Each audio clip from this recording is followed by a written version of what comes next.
Good morning बच्चों। मैं Brajesh Kumar, biology faculty, आप सभी का online classes Tagore children academy Surajgarh में स्वागत करता हूँ। आज अपन इस वीडियो में हार्ट के बारे में अध्ययन करेंगे। पहले हार्ट का एक्सटर्नल स्ट्रक्चर देखेंगे और उसके बाद हार्ट का इंटरनल स्ट्रक्चर देखेंगे। ठीक है, सबसे पहले उसकी पोजीशन कहाँ पर होता है, हार्ट किससे बनता है, उसके बाद उसका जो एक्सटर्नल स्ट्रक्चर है या बाह्य संरचना है वो कैसी होती है, और उसके बाद फिर अपन इंटरनल स्ट्रक्चर की बात करेंगे। ठीक है, तो देखिए सबसे पहले ये बोला जाता है कि जो हमारा हार्ट होता है ये एक तरह से मस्कुलर ऑर्गन है, पेशीय अंग होता है, मस्कुलर ऑर्गन होता है जो ब्लड को पंप करता है। इसलिए अगर हम चाहें तो इसे पंपिंग स्टेशन भी कह सकते हैं। क्या कह सकते हैं? पंपिंग स्टेशन भी कह सकते हैं, क्योंकि इसके द्वारा हमारे शरीर में ब्लड को क्या किया जाता है, पंप किया जाता है। ठीक है ना, इसलिए हम इसको कह रहे होते हैं कि हमारा जो हार्ट होता है ये मस्कुलर ऑर्गन होता है, और ये बिल्कुल जो हमारी बंद मुट्ठी होती है ना उसकी तरह दिखाई देता है। हालांकि हम इसका डायग्राम बनाए तो सिंपल बना सकते हैं, लेकिन जो स्ट्रक्चर होता है वो लगभग कैसा होता है, हमारी बंद मुट्ठी के बराबर होता है। साथ में हम ये कह रहे होते हैं कि भ्रूणी अवस्था में इसको मेजोडर्म बनाता है, मध्य जनन स्तर के द्वारा हमारा हार्ट बनाया जाता है। ठीक है, अब देखिए ये जो हार्ट है होता कहां पर है, ये हार्ट हमारी वक्ष गुहा में, वक्ष गुहा में थोरेसिक कैविटी, थोरेसिक कैविटी में दोनों फेफड़ों के मध्य एक मीडियास्टिनल स्पेस होती है जिसको हम मध्यावकाश या फुफ्फुसीय मध्यावकाश कहते हैं, वहां पर ये स्थित होता है। और इसका जो डायरेक्शन होता है वो हल्का सा लेफ्ट की तरफ झुका रहता है, किधर, बाईं तरफ झुका रहता है। ठीक है, दूसरी चीज ये होती है कि इसका जो अग्रतल होता है वो तो हमारे स्टर्नम की तरफ होता है, उरोस्थि की तरफ होता है। आप कहोगे उरोस्थि क्या होती है? उरोस्थि हमारी चेस्ट बोन होती है। ये हमारी चेस्ट में बीच में यहाँ पर एक हड्डी लगी होती है, बोन लगी होती है। इस बोन को हम क्या कह रहे होते हैं, चेस्ट बोन कहते हैं। इसका टेक्निकल नाम होता है स्टर्नम, या इसको हम कह रहे होते हैं उरोस्थि। तो जो हमारे हार्ट का अग्रतल होता है वो इस स्टर्नम की तरफ होता है, इस उरोस्थि की तरफ होता है। ठीक है, और जो पश्च तल होता है वो ग्रास नाल की तरफ होता है, जो पाचन तंत्र में ग्रास नाल होती है उसकी तरफ होता है। और जो निम्न तल होता है वो डायाफ्राम की तरफ होता है, तनुपुट की तरफ होता है। हमारी पसलियों के ठीक नीचे डोम शेप्ड या गुंबद के आकार की संरचना पाई जाती है, और वो मस्कुलर स्ट्रक्चर के रूप में होती है, जिसे हम मध्य पट भी कह रहे होते हैं, तनु पट भी कह रहे होते हैं, और डायाफ्राम भी कह देते हैं। ठीक, ये तो क्या है, हार्ट की पोजीशन। अब इसके बाद देखिए हार्ट के ऊपर डबल मेम्ब्रेन से बना हुआ स्ट्रक्चर पाया जाता है, जिसको हम कह रहे होते हैं हृदय आवरण, या उसको हम कहते हैं पेरिकार्डियम। और इस पेरिकार्डियम चूंकि किससे बना हुआ है, डबल मेम्ब्रेन से बना हुआ है, इसलिए इनके बीच में जो कैविटी होती है उस कैविटी को हम प्लूरल हो, क्या नाम है, पेरिकार्डियल कैविटी, या तो हृदय आवरणी गुहा कह देते हैं या उसे पेरिकार्डियल कैविटी कह देते हैं। इस पेरिकार्डियल कैविटी के अंदर एक तरल या द्रव भरा होता है, जिस द्रव को हम पेरिकार्डियल फ्लूइड कहते हैं, या फिर हम उसे परिहृदयी तरल कह देते हैं। ये जो पेरिकार्डियल फ्लूइड होता है, ये पेरिकार्डियल फ्लूइड क्या करता है, हार्ट के संकुचन के समय, हार्ट में जब स्पंदन होता है, हार्ट के अंदर जब बीट होती है, हार्ट बीट होती है, धड़कन होती है, उस समय ये हृदय और उसके पास स्थित जो ऊतक होते हैं उन्हें फ्रिक्शन से बचाता है। फ्रिक्शन का मतलब होता है घर्षण से बचाता है। साथ में हार्ट को मॉइस्चर मीन्स एकदम से गीला बनाए रखता है, और साथ में हम ये भी कह सकते हैं कि बाहरी जो आघात होते हैं उससे भी हार्ट को प्रोटेक्ट करता है या सुरक्षा दे रहा होता है, जिसको हम एक्सटर्नल इंजरी कह रहे होते हैं, उससे भी हमारे हार्ट को बचाता है। ठीक है, इसके बाद देखिए जो हार्ट होता है, हार्ट की जो भित्ति है जिसको हम हार्ट वाल कह रहे होते हैं, वह भित्ति 3 स्तरों से मिलकर बनती है, जिसमें एक एपिकार्डियम होता है, एक मायोकार्डियम होता है और एक एंडोकार्डियम होता है। जो एपिकार्डियम होता है वो बाहरी स्तर होता है, तंतु में संयोजी ऊतक से बना होता है, और जो मध्य का स्तर होता है जिसको हम मायोकार्डियम कह रहे होते हैं या पेशीय स्तर कह रहे होते हैं, वह काफी मोटा होता है, पेशियों से बना होता है। और जो सबसे अंदर की तरफ स्तर होता है उसे एंडोकार्डियम कहा जाता है, और एंडोकार्डियम किससे बना होता है? अंतः उपकला से बना होता है, साथ में कुछ लचीले ऊतक भी वहां पर उपस्थित होते हैं। ठीक है, इसलिए हम कह रहे होते हैं कि जो हार्ट वाल होती है वो 3 स्तरों से बनी होती है। आउटर हार्ट वाल को हम क्या कह रहे होते हैं? एपिकार्डियम। मिडिल को क्या कह रहे होते हैं? मायोकार्डियम। और जो अंदर होती है, इनर होती है, उसको क्या कह दिया जाता है? बताओ, एंडोकार्डियम। ठीक है, एंडोकार्डियम किससे बनी हुई है? अंतः उपकला और लचीले ऊतक से। मायोकार्डियम मोटा स्तर होता है, पेशियों से बना होता है। एपिकार्डियम तंतु में संयोजी ऊतक से बना होता है। ठीक, अब देखिए जो हार्ट वाल में पेशीय स्तर होता है, ये जो पेशीय स्तर है ये किससे बना होता है? ये हृदय पेशियों से बना होता है। हृदय पेशियों को अगर हम चाहें तो कार्डियक मसल्स भी कह देते हैं। कौन सी मसल्स? कार्डियक मसल्स कह देते हैं। और ये जो कार्डियक मसल्स होती हैं ये कैसी होती हैं? अरेखित या रेखित?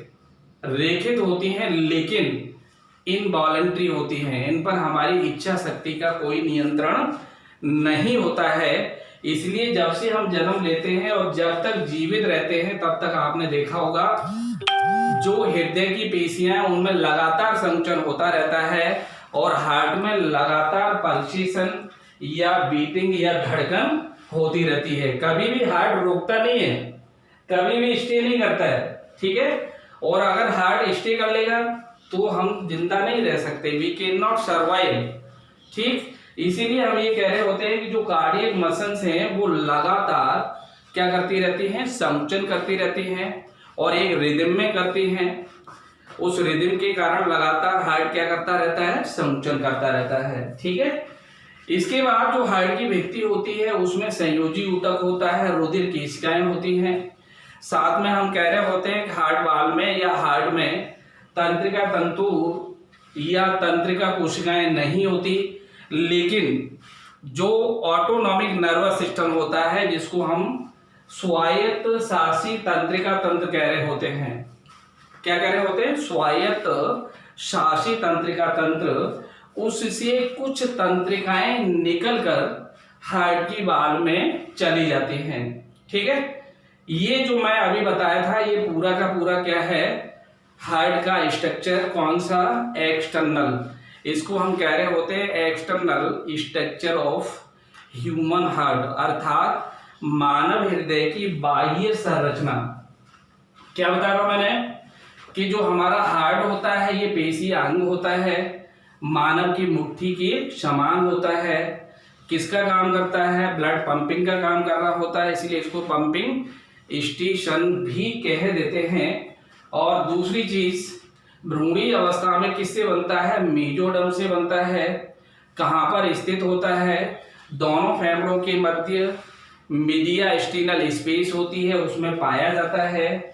इसका जो अग्र तल होता है वो उरोस्थी या स्टर्नम की तरफ होता है, पश्च तल ग्रसिका की तरफ होता है, तथा जो निम्न तल होता है वो डायाफ्राम की तरफ होता है। ठीक है, इसके बाद मैंने आपको बताया था कि इसके ऊपर दोहरी झिल्ली से बनी हुई आवरण पाई जाती है जिसको हम पेरिकार्डियम या हृदय आवरण कह रहे होते हैं। चूंकि वो डबल मेम्ब्रेनस होता है, इसलिए उसमें पाई जाने वाली गुहा को हम क्या कह रहे होते हैं, पेरिकार्डियल कैविटी। और उस पेरिकार्डियल कैविटी के अंदर एक द्रव भरा होता है, उस द्रव को हम पेरिकार्डियल फ्लूइड कहते हैं या परहृदयी तरल कह देते हैं। ये तरल क्या करता है, हार्ट की संकुचन की समय हार्ट तथा उसके आसपास के जो टिश्यूज होते हैं, ऊतक होते हैं, उन्हें फ्रिक्शन से बचाता है या घर्षण से बचाता है। ठीक है। इसके पश्चात मैंने बताया कि हार्ट की जो वाल होती है, भित्ति होती है, वह 3 स्तरों से मिलकर बनी होती है। सबसे बाहर वाला स्तर तंतुमय संयोजी ऊतक से बनता है, जिसे हम एपिकार्डियम कह देते हैं या बाह्य हृदयी स्तर कह देते हैं। मध्य का मायोकार्डियम होता है जो पेशियों से बना होता है, मोटा स्तर होता है। और सबसे अंदर वाला जो स्तर होता है उसे एंडोकार्डियम कहते हैं, वह अंतः उपकला से बना होता है। साथ में कुछ लचीले ऊतक भी वहां पर उपस्थित रहते हैं। ठीक है। इसके बाद मैंने बताया था कि हृदय की भित्ति में संयोजी ऊतक प्लस रुधिर कोशिकाएं या कणिकाएं, वो रुधिर केशिकाएं या वहां पर क्या होती है, कैपिलरीज। साथ में मैंने बताया कि इसमें तंत्रिका तंतु या तंत्रिका कोशिकाएं नहीं होती हैं, लेकिन कुछ तंत्रिका तंतु ऑटोनॉमिक नर्वस सिस्टम से या स्वायत्त तंत्रिका तंत्र से कहां पर आते हैं, हार्ट की बाल में आते हैं या हृदय भित्ति में आ रहे होते हैं। ठीक है। इसके पश्चात देखिए आता है internal structure of human body, वो ह्यूमन हार्ट की आंतरिक संरचना। इसमें सबसे पहले हम ये कह रहे होते हैं कि जो मानव का हार्ट होता है दैट इज 4 चैम्बर। कितने चैम्बर होते हैं इसमें, 4 चैम्बर होते हैं। 2 ऑरिकल होते हैं और 2 वेंट्रिकल होते हैं। ऑरिकल को हम आलिंद कहते हैं और वेंट्रिकल को हम निलय कह रहे होते हैं। ठीक है। आलिंद की जो भित्तियां होती हैं वो पतली होती हैं और निलय की भित्तियां मोटी होती हैं। क्यों? क्योंकि देखिए आलिंद से ब्लड को पंप नहीं किया जा रहा। पंप पूरे शरीर में ब्लड को कहां से किया जा रहा होता है, निलय से। इसलिए निलय की भित्तियां कैसी होती हैं, अधिक मोटी होती हैं कंपैरिजन किसके, ऑरिकल या आलिंद के। ठीक है। ऊपर वाले दोनों चैम्बर को हम आलिंद कह रहे होते हैं और नीचे वाले दोनों चैम्बर को हम वेंट्रिकल या निलय कह रहे होते हैं। ठीक है ना। इट मीन्स हमारा जो हार्ट है वो कितने चैम्बर में बना रहेगा, 4। अर्थात हमारा जो हार्ट है वो कैसा होता है, 4 चैम्बर्ड होता है। 2 ऑरिकल एंड 2 वेंट्रिकल, 2 आलिंद और 2 निलय। ऊपर वाले पतली भित्ति वाले दोनों चैम्बर आलिंद कहलाते हैं और निचले वाले मोटी भित्ति वाले दोनों चैम्बर निलय कहलाते हैं। ठीक है। अब दूसरी चीज ये होती है कि आलिंद और निलय के बीच में एक दरार पाई जाती है जिसको कोरोनरी सल्कस या आलिंद निलय दरार भी कह देते हैं। ठीक है। अब इसके पश्चात जो देखिए इसमें आलिंद होते हैं 2, एक राइट और एक लेफ्ट। निलय भी कितने होंगे, 2, एक राइट और एक लेफ्ट। तो इसमें जो लेफ्ट ऑरिकल होता है वहां से क्या होगा, जो प्योरीफाइड ब्लड है जिसको हम क्या कह रहे होते हैं, शुद्ध ऑक्सीजनित रुधिर, एक बड़ी महाधमनी के द्वारा शरीर के विभिन्न भागों में पहुंचाया जाता है। ठीक है। और जो हृदय की भित्ति होती है उसको ये नहीं पहुंचाती। हृदय की भित्ति के अतिरिक्त जो ऑक्सीजनेटेड ब्लड है या शुद्ध रुधिर है, उस शुद्ध रुधिर को एक बड़ी महाधमनी तथा उसकी शाखाओं के द्वारा शरीर के विभिन्न भागों तक पहुंचाया जाता है। इसी प्रकार फेफड़ों से प्योरीफाइड ब्लड या फेफड़ों से जो ऑक्सीजनित रुधिर होता है उसे 4 फुफ्फुसीय शिराएं कहां पर लेके आती हैं, लेफ्ट ऑरिकल में लेके आती है या हम कह सकते हैं बाएं आलिंद में डालती हैं। ठीक है। इसके साथ साथ हृदय की भित्ति में जो शुद्ध रुधिर पहुंचाया जाता है वो हृदय धमनियों के द्वारा पहुंचाया जाता है, जिनको हम कॉरोनरी आर्टरी कह देते हैं। अब ठीक इसका उल्टा कर दें, जो राइट वाला पार्ट होता है हमारे हार्ट में, उसमें हमेशा इम्प्योर ब्लड होता है। हमारे शरीर के विभिन्न भागों से इम्प्योर या अनाक्सीजनित जो रुधिर है, उस रुधिर को सुपीरियर वेना केवा या एंटीरियर वेना केवा या पोस्टीरियर वेना केवा या ऊर्ध्व महाशिरा, निम्न महाशिरा एवं उनकी शाखाएं हृदय की भित्ति को छोड़कर कहां पर लेकर के आ रही होती हैं? राइट ऑरिकल में। अतः शरीर के संपूर्ण भागों से जो इम्प्योर ब्लड होगा वो किसके द्वारा? निम्न महाशिरा और ऊर्ध्व महाशिरा के द्वारा राइट आलिंद, राइट ऑरिकल में डाल दिया जाता है। ठीक है। साथ में इसमें अगर आप देखोगे तो जो राइट वाला निलय होता है, वहां से अशुद्ध या अनाक्सी जनित रुधिर को एक पल्मोनरी ट्रंक होता है, जिसको हम फुफ्फुसीय कांड कहते हैं, निकलने के बाद दो शाखाओं में बढ़ जाता है, जिनको पल्मोनरी आर्टरी या फुफ्फुसीय धमनी कह देते हैं। ये दाएं निलय से अनाक्सी जनित रुधिर को लेकर कहां पर चली जाती हैं? फेफड़ों में चली जाती हैं। किसके लिए? जिससे वहां पर ब्लड प्योरीफाइड हो जाए या पूरी तरह से वहां पर शुद्ध हो जाए। ठीक है। लेकिन हृदय की भित्तियों से जो अशुद्ध रुधिर कलेक्ट किया जाएगा वो कौन करेगा? उस ब्लड को कॉरोनरी वेन, जिसको हम कह रहे होते हैं हृदयी शिरा, तथा कॉरोनरी साइनस एकत्रित करके और कहां पर डाल देते हैं? राइट ऑरिकल में डाल देते हैं। ठीक है। क्लियर हो गया। अब यहाँ पर एक चीज आपको ध्यान में रखना पड़ेगा कि जनरली हम कह रहे होते हैं सभी धमनियां क्या कर रही होती हैं? शुद्ध रुधिर को शरीर के विभिन्न भागों में ले जा रही है, और सभी शिराएं क्या कर रही होती है? शरीर के विभिन्न भागों से अशुद्ध रुधिर लेकर के आ रही होती हैं। लेकिन एक्सेप्शन है, अपवाद है, ध्यान में रखना पड़ेगा कि फुफ्फुसीय जो शिराएं होती हैं वो फेफड़ों से शुद्ध रुधिर लेकर कहां पर आती हैं? लेफ्ट ऑरिकल में, और लेफ्ट ऑरिकल से वो ब्लड किस में जाता है? लेफ्ट वेंट्रिकल में। लेफ्ट वेंट्रिकल से धमनियां कहां लेके जाती हैं? शरीर के विभिन्न भागों में।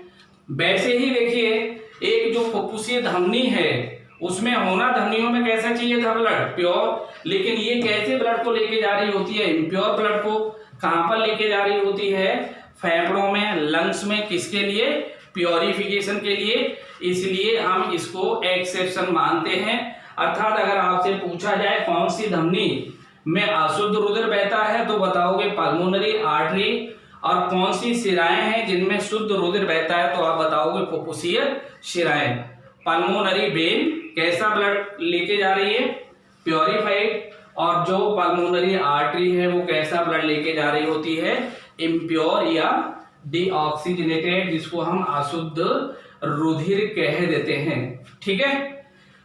इसके पश्चात क्या होता है कि जो हार्ट होता है, हार्ट में जो पाए जाने वाले चैम्बर्स हैं, जिनको आपने 4 चैम्बर कहा है, ये चैम्बर अंदर सेप्टा और बाल्व के द्वारा बटे रहते हैं।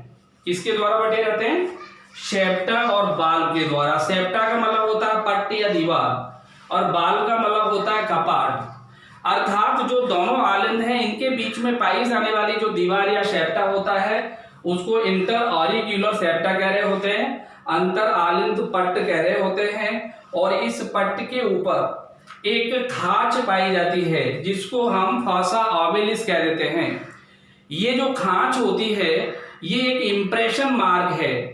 लेकिन जब बच्चा एम्ब्रियोनिक स्टेज में होता है या शिशु अवस्था में होता है, उस समय इसी स्थान पर एक आर पार छिद्र होता है, और वो छिद्र अंडाकार होता है, जिसे हम फोरामेन ओवल कह देते हैं। इसलिए देखिए, जितने भी एम्ब्रियोनिक स्टेज में लोग हैं, रहते हैं, एम्ब्रियोनिक स्टेज में जो भी आता है वहां पर छिद्र होगा, लेकिन वो छिद्र अगर नहीं भरता है तो हमारे लिए बाद में दिक्कत हो जाती है। जबकि होता ये है कि जब बच्चा पूरी तरह से वहां पर जन्म लेने के लिए तैयार होता है, तब तक वो छिद्र कंप्लीट फिलअप हो जाता है या हील हो जाता है या भर जाता है। वहां पर केवल एक मार्क या निशान रह जाता है, जिसको हम इंप्रेशन मार्क कहते हैं, और उसका नाम होता है क्या? Fossa ovalis. ठीक इसी प्रकार से दोनों निले के बीच में भी सेप्टा पाया जाता है। उस सेप्टा को हम कह रहे होते हैं इंटरवेंट्रिक्युलर सेप्टा। क्या कहते हैं?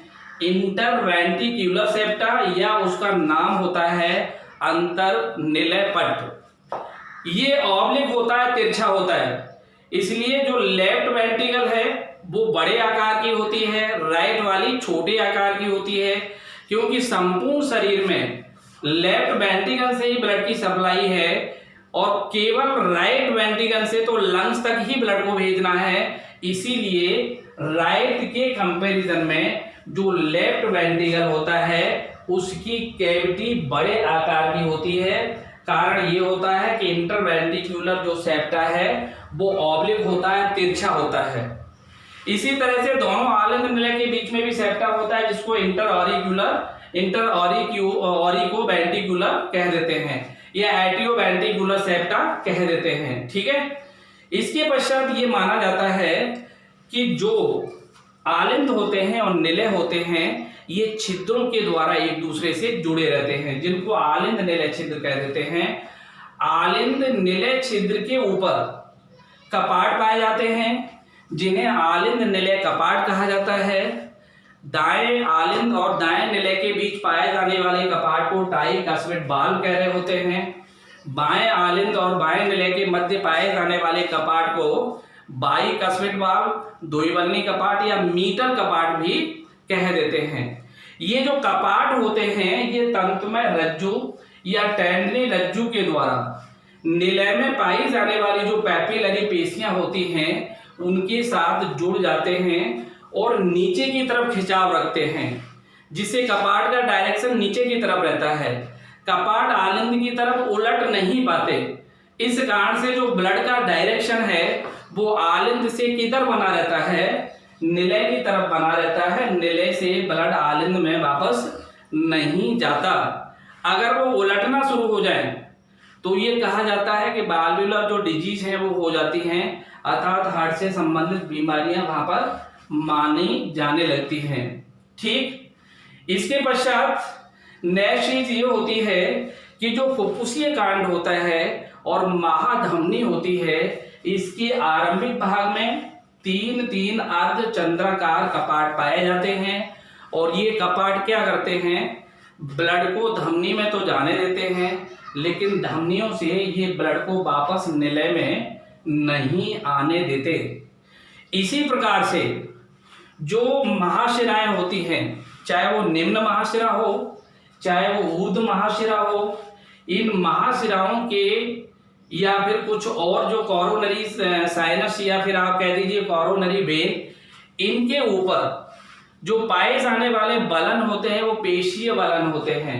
और जब उन पेशीय बलन में संकुचन होता है तो वे रुधिर को वापस आलिंद से, कौन से वाले आलिंद से?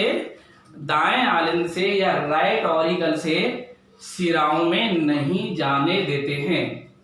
ठीक है। इस तरह से हम लगभग पूरे के पूरे हार्ट को एक्सप्लेन कर सकते हैं। इसके बाद मैंने ये बताया था कि दोनों जो निलय हैं उनमें एक बड़े आकार का एक छोटे आकार का। बड़े आकार का क्यों है? क्योंकि वहां से संपूर्ण शरीर में ब्लड को पंप करना है। उसकी भित्ति काफी मोटी होती है, हालांकि दोनों निलय की भित्तियां कैसी होती हैं? मोटी होती हैं। ठीक है। अब इसको आप चाहो तो नोट के रूप में देख सकते हो। सबसे पहले क्या बताया था मैंने? मानव के हृदय की कौन सी संरचना है? बाह्य संरचना, एक्सटर्नल स्ट्रक्चर ऑफ हार्ट। इसमें देखो मैंने बोला है कि मानव का जो हार्ट होता है एक पेशीय, पेशीय का मतलब क्या होगा? मस्कुलर ऑर्गन, जो भ्रूण में मध्य जनन स्तर मीजोडर्म से बना होता है। यह मानव की मुट्ठी के बराबर, मुट्ठी के आकार का होता है। ठीक है। और वक्ष गुहा में, वक्ष गुहा ये होती है, इस वक्ष गुहा में दोनों फेफड़ों के मध्य पाए जाने वाले मीडिया स्टीनल स्पेस में स्थित होता है, जिसे हम हिंदी में फुफ्फुसीय मध्य अवकाश कह देते हैं। ठीक है। अब हार्ट का जो अग्रतल होता है वो तो किधर होता है? स्टर्नम की तरफ। स्टर्नम मैंने बताया था ये चेस्ट बोन होती है। चेस्ट बोन को ही हम क्या कह रहे होते हैं, उरोस्थी कह रहे होते हैं।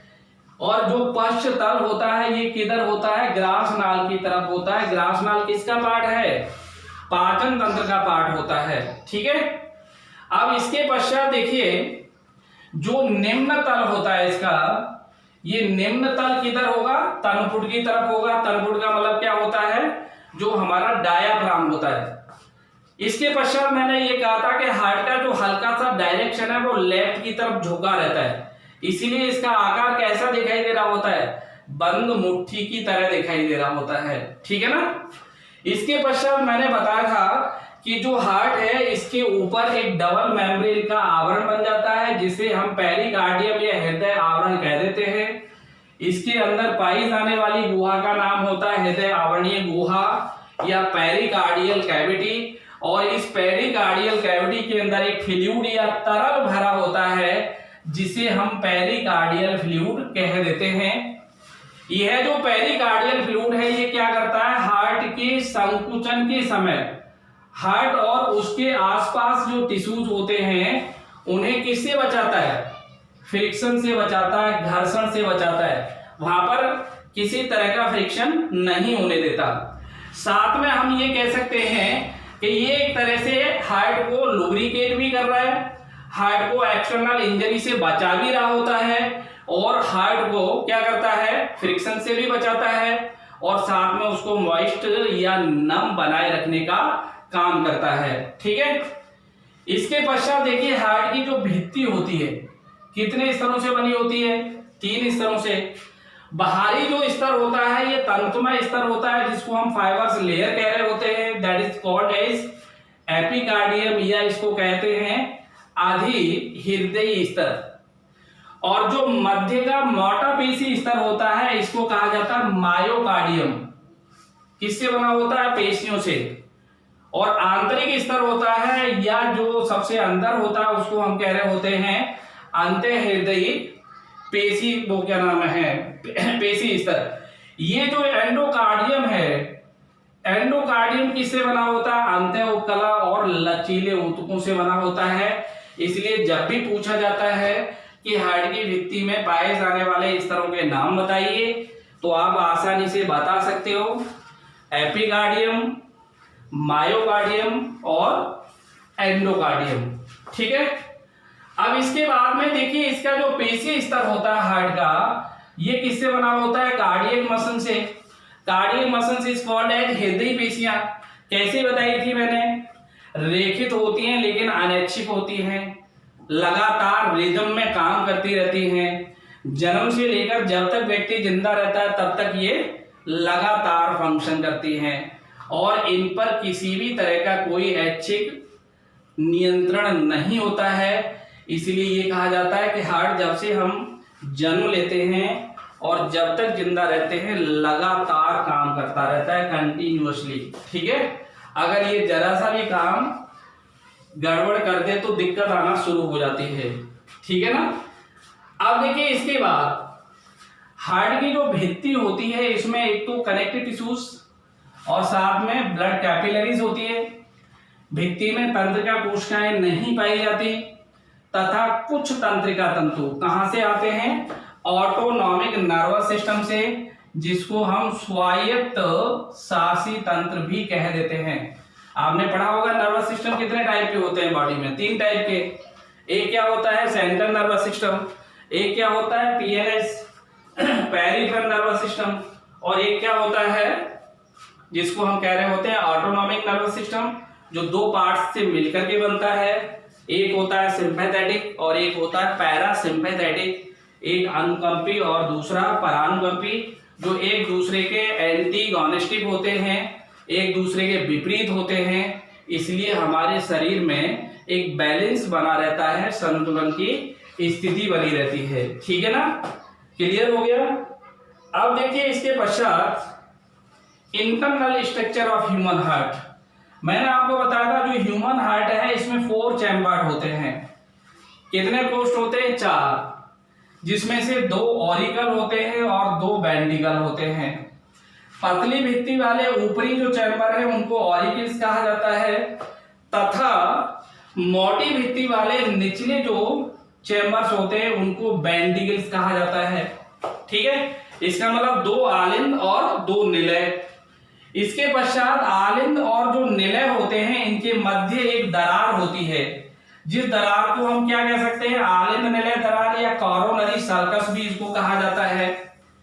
ठीक, इसके पश्चात जो लंग्स हैं, इससे जो ऑक्सीजनित रुधिर है ये 4 फुफ्फुसीय शिराओं के द्वारा या 4 पल्मोनरी वेन्स के द्वारा कहां पर लाया जाता है, लेफ्ट ऑरिकल में। इसका मतलब है हमारे बाएं आलिंद में रुधिर कैसा होगा, प्योर होगा। वहां से कहां पर चला जाएगा, निलय में, तो वहां पर भी कैसा होगा, प्योर होगा। इसी तरह दाएं निलय से या जो राइट वेंट्रिकल होता है, इससे अनॉक्सीजनित रुधिर को लेकर फुफ्फुसीय कांड, जिसको पल्मोनरी ट्रंक कह रहे होते हैं, 2 शाखाओं में बढ़ते हुए जो फुफ्फुसीय धमनियां होती है, एक राइट लंग और एक लेफ्ट लंग में चली जाती हैं, के द्वारा लंग्स में ब्लड को भेज दिया जाता है। किसके लिए, प्योरिफिकेशन के लिए या उसके किसके लिए, शुद्ध होने के लिए। इसी तरह से संपूर्ण शरीर से किसको छोड़ करके, हृदय की भित्ति को छोड़ करके जो अशुद्ध रुधिर होता है ये एंटीरियर वेना कैवा और पोस्टीरियर वेना कैवा के द्वारा कलेक्ट करके कहां पर डाला जाता है, दाएं आलिंद में डाला जाता है। इसका मतलब है दाएं आलिंद में रुधिर कैसा होगा, इम्प्योर होगा। इसके पश्चात जो हार्ट की भित्ति से यहां पर आप बता सकते हो इम्प्योर ब्लड को राइट ऑरिकल में कौन लेके आ रहा है, कोरोनरी वेन लेकर के आ रही होती है, कोरोनरी साइनस लेके आती है। हार्ट की भित्ति के अलावा तो सारा कौन लेके आ रहा है, सुपीरियर और इंफीरियर वेना केवा या एंटीरियर और पोस्टीरियर वेना केवा। लेकिन जो हार्ट की भित्ति होती है उससे इम्प्योर ब्लड को कौन कलेक्ट करता है, कोरोनरी वेन, जिसको हम हृदयी शिरा कहते हैं, और कोरोनरी साइनस। ठीक है, अब देखिए इसके बाद जो बायां निलय होता है, राइट जो निलय होता है, यहां से प्योर ब्लड को महाधमनी, जिसको दैहिक ग्रीवा चाप या ग्रीवा दैहिक चाप या सिस्टमिक आर्च भी कह रहे होते हैं, शरीर के सभी भागों में केवल किसको छोड़ दे, हार्ट की भित्ति को पहुंचाया जाता है। हार्ट की भित्ति को जो ब्लड पहुंचाते हैं वो कौन पहुंचाते हैं, हृदय धमनी, जिसको कोरोनरी आर्टरी कहा जाता है। हार्ट के चारों चैम्बर के अंदर से सेप्टा और क्या दिखाई देते हैं, बाल्ब। पूरा जो हार्ट होता है, चारों चैम्बर होते हैं, वो सेप्टा और बाल्ब के द्वारा बटे होते हैं। राइट और लेफ्ट ऑरिकल के बीच में जो अंतर आलिंद पट पाया जाता है, बीच में एक लाइन होती है जिसको हम इंटर ऑरिकुलर सेप्टा कह रहे होते हैं। इस सेप्टा के ऊपर एक अंडाकार खांच पाई जाती है जिसे फॉसा ओवलिस कह दिया जाता है। यह फॉसा ओवलिस शिशु में किस स्थान पर पाई जाती है, फोरामेन ओवल। शिशु में यहां पर क्या होता है, इस स्थान पर अंडाकार छिद्र होता है। लेकिन मैंने आपको अभी अभी बताया था कि जन्म से पहले ही ये छिद्र भर जाता है। लेकिन आप देखिए यहाँ पर ये एक दूसरे से मिक्सअप भी होते रहते हैं, कोई दिक्कत नहीं है। अगर हमारे शरीर में इस समय अशुद्ध और शुद्ध रुधिर मिल जाए तो हमारे लिए प्रॉब्लम क्रिएट हो जाएगी। बच्चों में ऐसा नहीं होता, ये छिद्र आर पार होता है उस समय, और जब ये जन्म लेते हैं तब तक कंप्लीट भर चुका होता है। तो उस समय बच्चों में कोई इफेक्ट या कोई भी एडवर्स इफेक्ट इसलिए नहीं आता है कि बच्चों में जो रेस्पिरेशन है वो लंग्स के द्वारा नहीं हो रहा है। बच्चा जब भ्रूणी अवस्था में है तो लंग्स से नहीं कर रहा है रेस्पिरेशन, वो जो ऑक्सीजन लेता है वो मदर के ब्लड से लेता है प्लेसेंटा के थ्रू। इसीलिए यहाँ पर इस अपर्चर का कोई भी इनके ऊपर बैड इफेक्ट नहीं पड़ता। लेकिन अगर यही बच्चा जवान हो और तब ये छिद्र नहीं भरे तो बहुत समस्या हो जाएगी। आजकल वैसे इसका इलाज है कि ऑपरेट करके इसको सही किया जाता है, ठीक है ना, जो भी कार्डियोलॉजिस्ट होते हैं।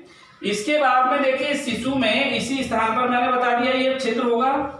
इसके बाद दोनों जो निलय होते हैं इनके मध्य क्या होगा, इंटर ऑरिक्यूलर या इंटरवेंट्रिकुलर सेप्टा। और इस कारण से जो आलिंद और निलय होते हैं ये परस्पर आलिंद निलय छिद्र के द्वारा जुड़े रहते हैं। और इन छिद्रों के ऊपर क्या पाए जाते हैं, कपाट, बाल्ब, ठीक है ना। अब देखिए ये कपाट निलयों से आलिंदों की ओर रक्त प्रवाह को रोकते हैं। निलय से कहाँ नहीं आने देते ब्लड को? आलिंद में। बाएं आलिंद और बाएं निलय के मध्य जो कपाट होता है उसे द्विवल्नी कपाट या मीटल कपाट कह रहे होते हैं। दाएं आलिंद और दाएं निलय के बीच होता है उसको त्रिवल्नी कपाट कह रहे होते हैं। कपाटों के जो बलन होते हैं कंडरीय तंतुओं से जुड़ जाते हैं और निलय की भित्ति में उभरी हुई पेपिलरी पेशियों से जुड़े होते हैं, जिससे इनका डायरेक्शन हमेशा नीचे की तरफ रहता है। अर्थात कपाट किधर खींचे रहते हैं? नीचे की तरफ। ठीक है, आलिंद की ओर पलटने से ये रोक देता है इनको, इस कारण से ब्लड वापस निलय से आलिंद में नहीं जाता। इसके साथ साथ जो फुफ्फुसीय कांड तथा महाधमनी कांड होते हैं, इनके आरंभिक भाग में तीन तीन अर्धचंद्राकार कपाट पाए जाते हैं, जो रुधिर को वापस निलय में जाने से या आने से रोकते हैं। इसी तरह से महाशिराओं एवं फुफ्फुसी शिराओं की हार्ट में खुलने वाले छिद्रों पर पेशीय वलय या पेशीय बलन पाए जाते हैं, जो संकुचित होकर के शिराओं में रुधिर को वापस जाने से रोक देते हैं। ठीक है, निलय की भित्तियां अधिक मोटी होती हैं किसके कंपैरिजन में? ऑरिकिल के कंपैरिजन में, आलिंद के कंपैरिजन में। ठीक है, यदि यहां पर हम देखें तो जो आप देख रहे हो यहां पर ये बायां जो निलय होता है, बाएं निलय की भित्ति दाएं निलय की भित्ति की तुलना में लगभग 3 गुना मोटी होती है। क्यों होती है 3 गुना मोटी? क्योंकि संपूर्ण शरीर में जो रुधिर की सप्लाई है वो यहीं से तो हो रही है। केवल जो राइट वाला है वो तो कहां तक भेज रहा है? वो तो केवल फेफड़ों तक भेज रहा है, जबकि ये संपूर्ण शरीर में भेज रहा है। तो कैसा होना चाहिए? चैम्बर स्ट्रांग होना चाहिए। इसलिए वहां पर जो भित्ति होती है वो कैसी होती है? काफी थिक और मोटी होती है। ठीक है।